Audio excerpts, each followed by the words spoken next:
Cabin mate 24 hours study hall and work space mobile app download చేసుకుని ఇప్పుడే మీ cabin book చేసుకోండి.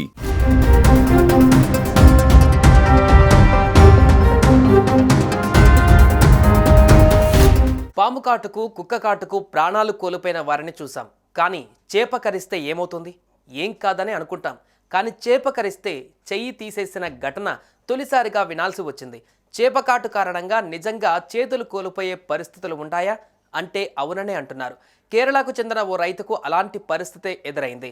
చేప కొరకడం వల్ల ఏకంగా తన అరచేతిని కోల్పోయాడు.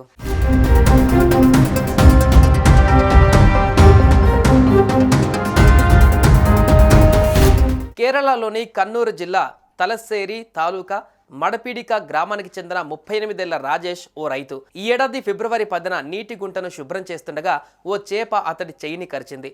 ఆ చేపను స్థానికంగా కడు అని పిలుస్తారట. అయితే దాన్ని అతను పెద్దగా పట్టించుకోలేదు. కానీ అదే చేప కాటుకు అతనికి ప్రాణాంతకర బ్యాక్టీరియల్ ఇన్ఫెక్షన్ సోకేలా మారింది. చివరికి చేప కాటుకు గురైన రాజేష్ చెయ్యిని మణికట్టు వరకు తొలగించాల్సి వచ్చింది.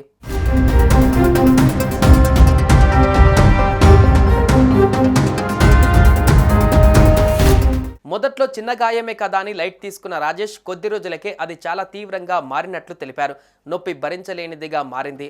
మరుసటి రోజు అతను పలుమార్లు ప్రభుత్వ ఆసుపత్రిలో చికిత్స పొందారు. కానీ నొప్పి తగ్గకపోవడంతో తదుపరి చికిత్స కోసం అతన్ని మహే ప్రభుత్వ ఆసుపత్రికి తీసుకువెళ్లారు. ఇంతలో తీవ్రమైన నొప్పితో పాటు అతని వేళ్లు అరచేతులపైన బొబ్బలు కనిపించడం ప్రారంభించాయి. దీని తర్వాత అతని కోజికోడ్లోని బేబీ మెమోరియల్ ఆసుపత్రిలో చేర్చారు. మొదట్లో వైద్యులు ఈ వ్యాధికి కారణాన్ని కనుగొనలేకపోయారు.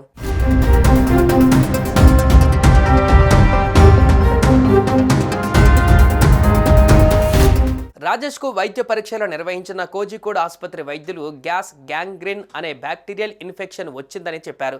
చేతి వేళ్లను తొలగించాలని అన్నారు. మొదట రాజేష్ చేతి వేళ్లను తొలగించినా పరిస్థితి మెరుగుపడలేదు. ఇన్ఫెక్షన్ మరింత వ్యాపించింది. దీంతో రాజేష్ అరచేతి మొత్తాన్ని తొలగించామని బేబీ మెమోరియల్ ఆసుపత్రిలో పనిచేసే వైద్యులు తెలిపారు. ఇసుక బురద నీటిలో కనిపించే క్లాస్ట్రోడియం ఫర్ పెంజిన్స్ అనే బ్యాక్టీరియా వల్ల ఈ గ్యాస్ గ్యాంగ్రీన్ అనే ఇన్ఫెక్షన్ వస్తుందని వివరించారు. ఈ బ్యాక్టీరియా గనక మెదడుకు వ్యాపిస్తే ప్రాణాలకే ప్రమాదమని, అందుకే ముందు జాగ్రత్త చర్యగా అరచేతిని పూర్తిగా తొలగించినట్టుగా వివరించారు. 1,00,000 మందిలో ఒక్కరిద్దరికి మాత్రమే ఇలాంటి పరిస్థితి వస్తుందని తెలిపారు. కేరళలో ఈ వ్యాధి ఇద్దరికి సోకగా అందులో రాజేష్ ఒకరు కావడం గమనార్హం.